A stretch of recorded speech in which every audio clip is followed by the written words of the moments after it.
আজকে একটা ক্লাস 10-এ পড়া মেয়ে এসে আমাকে এসে বলতেছে আমার অনেক বড় একটা কেক লাগবে, আর সেটা চকোলেট ফ্লেভারের হতে হবে, আর এর উপরে একটা ক্যালেন্ডার থাকবে। তো আমি বললাম তুমি এই থিমের কেন নিতে চাচ্ছ?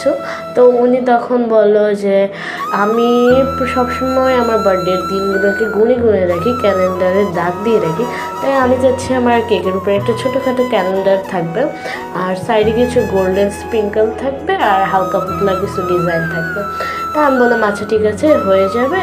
তো আমি তারপরে এই তো চকলেট গানাশিং করে ক্রিম টিম দিয়ে এই কেকটাকে আমি বানিয়ে ফেলছি। কালার জিজ্ঞেস করলে আপুটা বলেছিল যে আমার বার্থডের থিমটা হচ্ছে হোয়াইট, তো আমার হোয়াইটের মধ্যে লাগলো। তা আমি তখন বলছিলাম যে আচ্ছা ঠিক আছে, আমি হোয়াইটের মধ্যেই করে দেবো। আর এই কেকটা সিম্পলের মধ্যে অনেক সুন্দর হয়েছিল। আমার কাছে হালকা সিম্পল টাইপের কেক অনেক পছন্দ, তা আমার কাছে তো এই টাইপের কেকগুলো ভালোই লাগছে।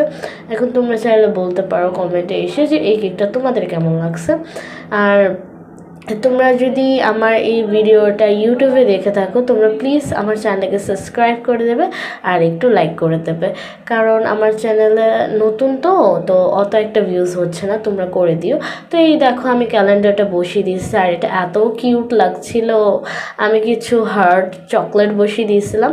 তো এটা হচ্ছে কেকের ফাইনাল লুক। কেমন লাগছে কমেন্টে জানাবা, আর সবাই ভালো থাকবা, সুস্থ থাকবা। আল্লাহ হাফেজ, টেক কেয়ার।